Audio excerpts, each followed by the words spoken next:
The stars twinkled peacefully above the White Mountain Observatory as Dr. Mark Reed adjusted his telescope for the 100th time that night.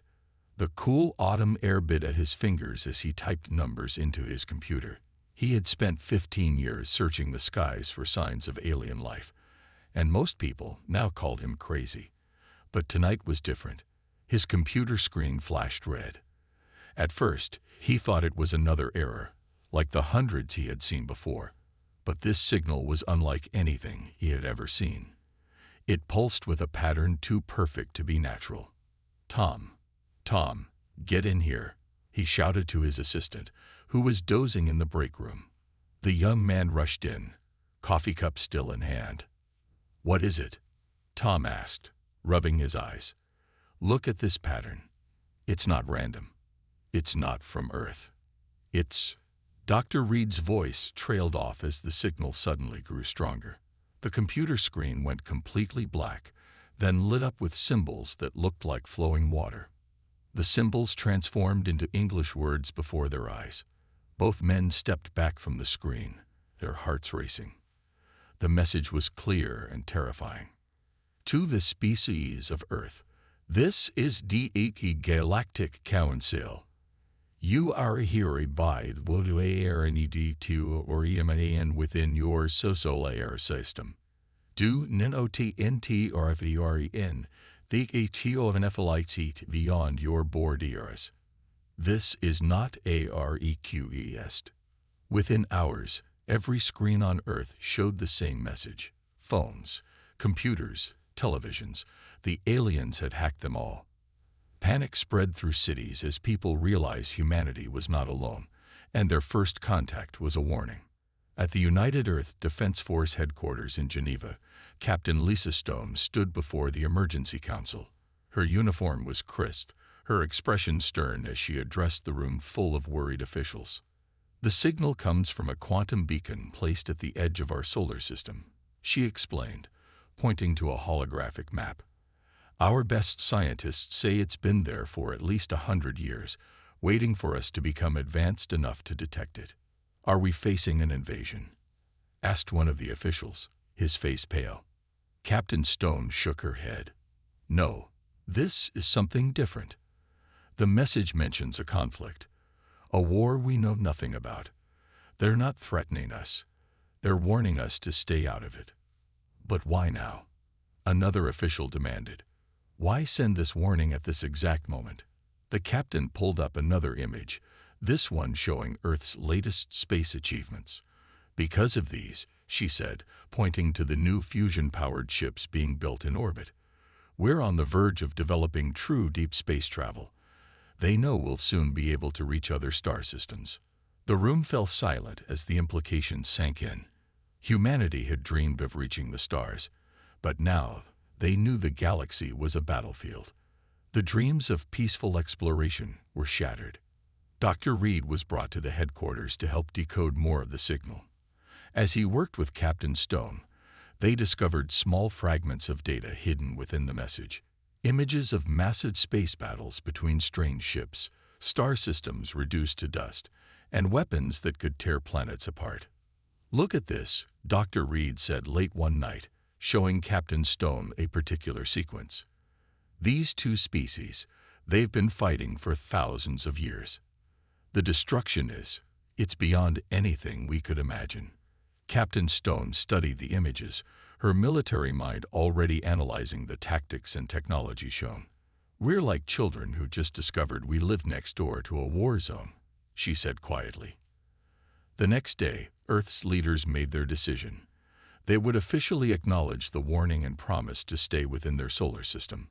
But secretly, they authorized Captain Stone to begin preparing humanity's defenses, not just against the warring aliens, but against any threat that might spill over into their cosmic neighborhood.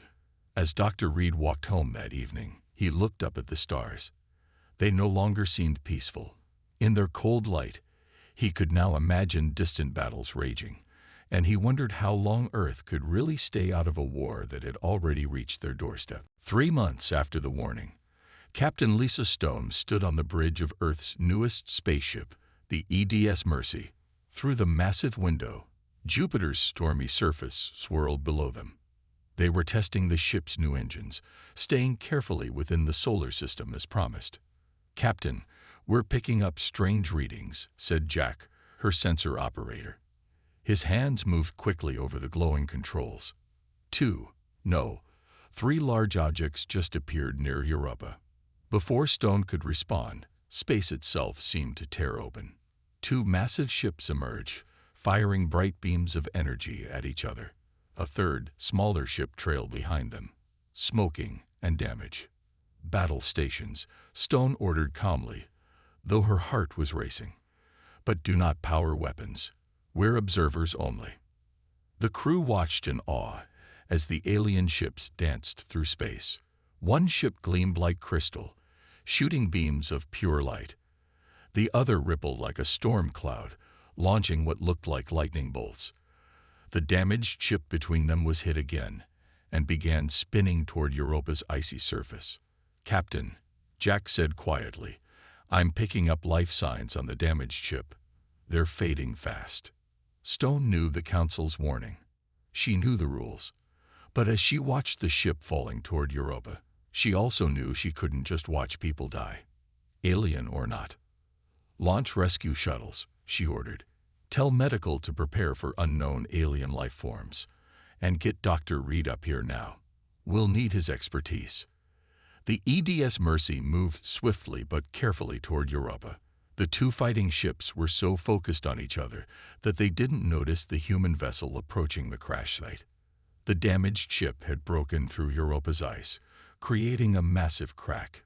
Stone led the rescue team herself, wearing their new spacesuits designed for extreme conditions. Dr. Reed followed close behind, carrying scanning equipment. "Life signs are this way," he said, pointing deeper into the wreck. 2 different types. How is that possible? They found the answer in what seemed to be the ship's main room. 2 groups of aliens were trapped together. Some looked like living crystals, others like small storm clouds contained in environment suits. Both groups were injured, and both looked up in surprise at the humans entering their ship. "We need to get them out before this whole area becomes unstable," Stone said. She stepped forward, arms raised to show she was peaceful. "We're here to help," she said, hoping they would understand. To everyone's surprise, one of the crystal aliens raised its hand in an eerily human gesture of acceptance. The storm beings pulsed with lights that somehow conveyed agreement. Over the next hour, they evacuated all survivors to the EDS Mercy. Dr. Reed worked frantically to create safe environments for both species in separate medical bays. Above them, the battle had ended with both ships disappearing as mysteriously as they had arrived. "Why help us?" one of the crystal beings asked later, using a translation device. Its voice sounded like chiming bells. "Because it was right," Stone answered simply. "We couldn't let you die." The storm being in the next room pulsed with lights that the translator converted to words. "Our peoples have fought for so long. We forgot others might choose a different way." But their moment of peace was interrupted by a new message flashing on all screens. "Humanity is violated the warning. The Council will respond." Stone looked at Dr. Reed, then at their alien passengers. She didn't regret her choice, but she knew everything had just changed. Humanity had taken its first real step into the galactic conflict, not with weapons or armies, but with an act of mercy. As they headed back to Earth, Stone watched Jupiter fade into the distance. She knew they would face consequences for their actions, but she also knew they had shown the galaxy something important. Humans would not stand by and watch others suffer, no matter what the Council demanded. Ambassador James Walker wiped his sweaty palms on his suit as he waited in the massive hall of the Galactic Council. After Earth's rescue mission, the Council had summoned him to their station hidden in the rings of Saturn. The room was filled with beings from 100 different worlds, all watching him with curious or hostile eyes. The Council members sat in a half-circle above him. They looked like balls of pure light, so bright it hurt to look at them directly. The head counselor's voice boomed through the chamber, somehow speaking perfect English. You were warned, it said. Yet your people chose to interfere. Explain. Walker stood straight, remembering Captain Stone's words before he left. Tell them who we really are. He cleared his throat and spoke clearly. We are human beings, he said. When we see others in danger, we help. That is not interference. That is who we are. A murmur ran through the crowd. One of the crystal aliens they had rescued stood up from the audience. The humans saved both my people and our enemies without taking sides. In 1,000 years of war, this has never happened. The storm being next to it pulsed with agreement, its lights creating patterns in the air. They treated us as people, not as sides in a war. Its translator spoke. The head counselor's light dimmed slightly. This is precisely our concern. Humanity's unpredictability makes you dangerous. You cannot simply. But the council meeting was interrupted as new images appeared on the huge screens around the hall. They showed crystal ships and storm ships, not fighting each other, but approaching Earth. Both species had sent diplomatic missions, each hoping to talk with the humans who had saved their people. This is exactly what we feared, another council member said. Now both sides seek human allies. You will escalate a war that has already destroyed dozens of worlds. Walker looked at the images and smiled slightly. With respect, he said, You're missing what's really happening. For the first time in your long war, both sides are going to the same place, not to fight, but to talk. You don't understand the complexities. The council member began, but Walker cut them off. Maybe that's exactly what's needed, he said. Someone who doesn't understand why this war has to continue. Someone who sees people instead of enemies. In the back of the hall, Dr. Reed rushed in, holding a datapad. He had been studying the medical scans from the rescue mission. He whispered something to Walker, whose eyes widened. Honorable Council, Walker said, we've discovered something you should know. But first, I have a question. Has anyone ever tried to understand why these two species fight so desperately over the same worlds? The council chambers grew quiet. Walker looked at the crystal being, then at the storm being, and continued. Because our scientists have found that both species need the exact same rare conditions to survive, almost as if, long ago, they came from the same worlds. Almost as if they were meant to live together. The hall erupted in chaos. The council members' lights flickered rapidly as they spoke to each other. The crystal and storm beings moved closer together, their translators working overtime as they began asking each other questions that hadn't been asked in centuries. As Walker watched the scene unfold, his communication device beeped. A message from Captain Stone. More ships gathering near Mars. Both sides. Council won't be able to keep Earth isolated much longer. Walker looked up at the council, still arguing among themselves. Humanity had just stepped onto a much bigger stage, and despite all the warnings and threats, he knew there was no going back. The only way was forward, and maybe, just maybe, humans could show these ancient species a new way to move forward too. In the midst of all this, he couldn't help but smile. Sometimes the most dangerous thing in the universe wasn't weapons or ancient hatreds. Sometimes it was simply a new perspective, a fresh set of eyes looking at an old problem. And humans, it seemed, were very good at providing exactly that. Dr. Reed's hands shook as he stared at the test results in his laboratory aboard the EDS Mercy. After 3 days without sleep, he had finally confirmed his discovery. He looked at the complex DNA patterns showing on his screen, then at the samples taken from the crystal and storm beings. This can't be right, he muttered, running the tests again. Run comparison, he told his computer. The screen lit up with 3 DNA strands spinning side by side. Human, crystal being, and storm being. Parts of each pattern matched perfectly, like pieces of an ancient puzzle. Captain Stone walked into the lab, carrying 2 cups of coffee. She handed one to Reed and looked at his screen.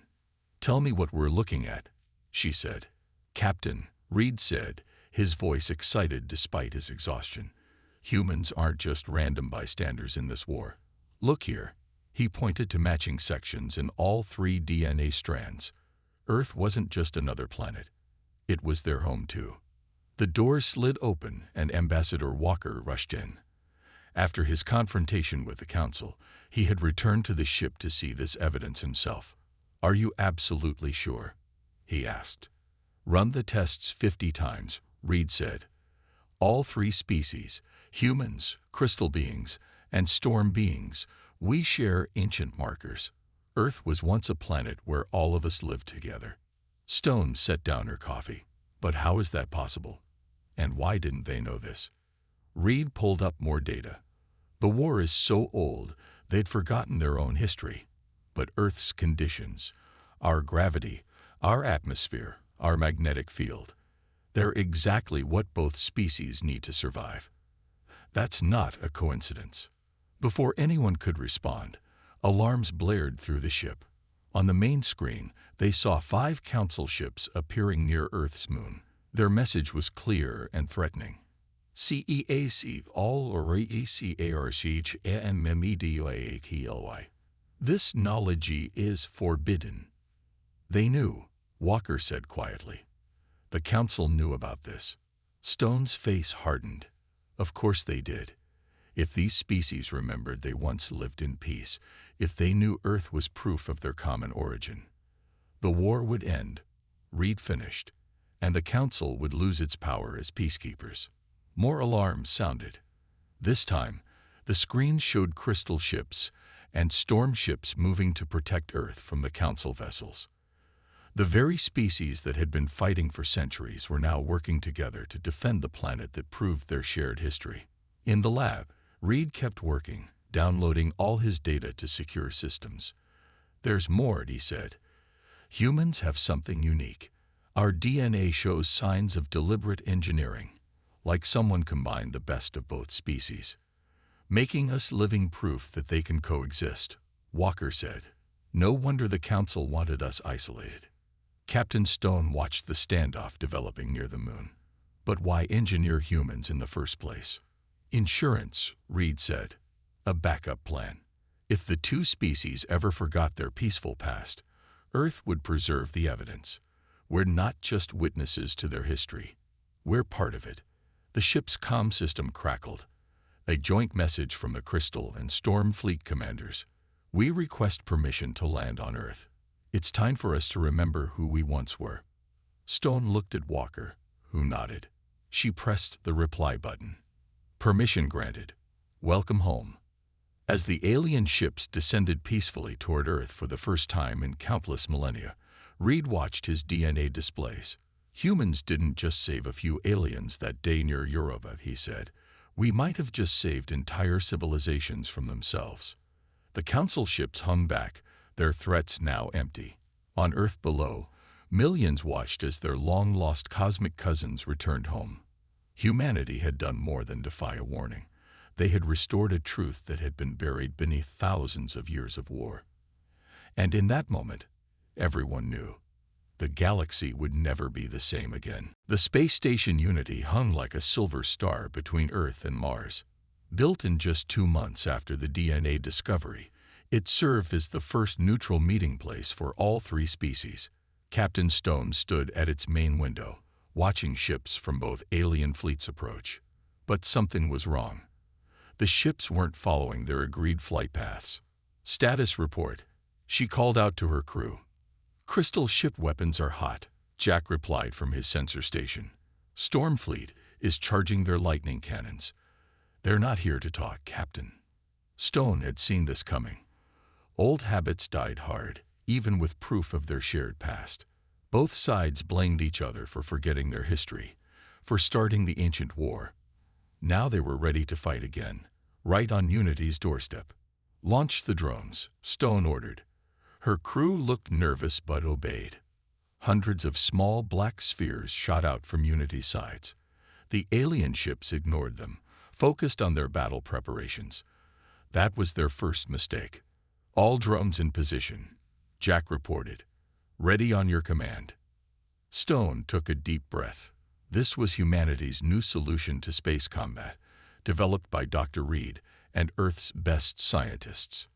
Not weapons to destroy, but tools to preserve life. Activate the fields, she ordered. The drones lit up, creating a web of energy between the opposing fleets. Where their beams crossed, they generated a special field based on the shared DNA of all three species. Inside these fields, energy weapons wouldn't work, and ship engines lost power. The alien ships found themselves suddenly drifting, unable to fight. Their angry messages flooded Unity's communication system. "This is Captain Stone," she broadcast to all ships. "Welcome to humanity's peace zone. Your weapons won't work here. Your engines will stay offline. But your life support and communication systems are fine. You're not in danger. You just can't fight." The Crystal Fleet commander's face appeared on her screen, its facets glowing with anger. "You dare interfere with our ships?" "Yes," Stone replied simply. "Because we've learned something from Earth's history. Sometimes people who can't stop fighting need a timeout to cool down." A storm being's image appeared next, its clouds swirling with frustration. "You cannot hold us here forever." "We don't need to," Stone said. "Just long enough for you to remember who you really are. Look around you. These ships you're about to destroy, they're crewed by your cousins, your family." Dr. Reed stepped forward, adding to her message. "Every human carries a piece of both your species inside us. When we look at you, we don't see enemies. We see our ancestors who once lived together in peace. We see proof that cooperation isn't just possible, it's natural." Hours passed. The alien ships hung in space, their crews forced to think instead of fight. Some began talking to each other, first with anger, then with curiosity. Stories were shared, memories compared. Ancient myths from both sides started to line up, painting a picture of their forgotten shared past. Ambassador Walker arrived on Unity, bringing news from Earth. "The Council is furious," he reported. "They're calling our intervention an act of war." "No," Stone said, watching the alien ships through the window. "This is an act of peace. Look." On the main screen, they could see Crystal and Storm beings meeting face to face on neutral ships, their translators working overtime as centuries of hatred began to melt away. "Sometimes," Stone said quietly, "the best way to end a war isn't to fight or to hide. It's to make people see each other as people again." Unity Station continued its orbit, its drones maintaining the peace field. Below, Earth shone blue and peaceful, a living reminder that different species could do more than just survive together. They could thrive. The Council's warships appeared without warning, not just a few ships this time, hundreds of them, surrounding Earth in a sphere of gleaming metal and pulsing energy. Their message echoed through every communication device on the planet. "Humanity is disrupting the balance of power. Your interference is no." On the bridge of the EDS Mercy, Captain Stone watched the tactical display with growing concern. The Council ships had blocked all escape routes from Earth. Behind her, Dr. Reed worked frantically at his console, while Ambassador Walker tried to negotiate through diplomatic channels. "They're powering up weapons," Jack reported from his station. "All ships, all sides. This isn't a warning anymore. They're here to attack." Through the windows, they could see the Crystal and Storm fleets moving to defend Earth, but they were badly outnumbered. The species that had been enemies for so long were now standing together, ready to protect their ancient homeworld. "Dr. Reed," Stone called out, "please tell me the project is ready." Reed's fingers flew over his keyboard. "Almost." The DNA resonance field worked on a small scale, but this, he gestured at the massive Council fleet, "this is something else entirely." "Time's up," Walker said, pointing at the display. "They're launching fighters." Stone stood up straight, her decision made. "Launch all drones, every single one we have. Set them for maximum range." "But they're not tested at this scale," Reed protested. "The field could be too strong, too weak, or—" "We're out of options," Stone cut him off. "Either we try this, or we watch Earth burn." The drones shot out from launch tubes all around Earth, thousands of them, built in secret over the past months. They carried humanity's greatest achievement, a field generator that could affect any species sharing the ancient DNA markers. As Council fighters streaked toward Earth, the drones moved into position. Stone took a deep breath and gave the order. Activate the planetary field. All drones, full power. Light bloomed between the drones, spreading like a web across space. Where it touched the Council ships, their weapons went dead. But it didn't stop there. The field kept growing, strengthening, feeding off the energy of the ships it trapped. Something's happening, Reed said, staring at his readings. The field, it's affecting the Council ships too. But how? Through the crackling communications, they heard confusion and panic from the Council fleet. Their ships were losing power, their weapons dying, just like the Crystal and Storm ships had in the first test. Of course, Walker whispered. The Council members, they must share the same ancient DNA too. They're not just mediators. They're part of the same family. The field stretched further into space than they had planned, creating a massive bubble of enforced peace around Earth. Inside it, every ship hung powerless, their crews forced to float together in the silence of space. Stone opened a channel to all ships. This is Captain Lisa Stone of Earth. Your weapons are disabled. Your engines are offline. But you're not helpless. You're free. Free from the endless cycle of war. Free to remember who you really are. She nodded to Reed, who transmitted the DNA evidence to every ship in range. Look at your own genetic code. Stone continued. You're not different species who need to be kept apart. You're family who forgot each other. Earth isn't just our home. It's the home you all lost. The Council's response was immediate and angry. You cannot prove. Actually, Reed interrupted. We can. And we just did. Your own bodies carry the proof. The question is, what will you do with this truth? In the silence that followed, they watched the tactical display as something unprecedented happened. Council ships began powering down. 1 month after the Great Standoff around Earth, the Grand Meeting Hall of Unity Station was filled to capacity. Representatives from Earth sat alongside Crystal beings, Storm beings, and even Council members. The old hatred that had fueled centuries of war had been replaced by something new, curiosity. Captain Stone stood at the main window, watching more ships arrive through the spacefold gates. Dr. Reed worked nearby, showing his genetic research to a mixed group of scientists from all species. Their translators created a strange symphony of voices, clicks, and electronic hums. Strange to think it all started with a warning. Ambassador Walker said, joining Stone at the window. They told us to stay out of their war. And instead, we ended it, Stone replied, smiling slightly. The hall fell quiet as the head counselor floated to the center of the room. Its bright form had dimmed somewhat, as if humbled by recent events. When it spoke, the words were heavy with meaning. For 10,000 years, the Council maintained peace through separation. We believed it was the only way. We were wrong. The Councilor's light pulsed softly. Humanity showed us another path. Dr. Reed stepped forward, activating a large hologram showing the intertwined DNA strands of all 4 species. The proof was inside us all along, he said. We didn't just share a homeworld once. We shared a purpose. Each species was meant to complement the others. A crystal being rose, its facets catching the light. Our kind can channel energy. Then a storm being pulsed forward, its clouds swirling. Our form can store and release power. The Counselor's light brightened. We can travel through space itself. And humans, Walker asked, though they all knew the answer. Humans can adapt. Reed said, we carry pieces of all 3 species within us, modified by time and evolution to survive on our own. We're living proof that unity is possible. Stone watched as more ships arrived through the gates.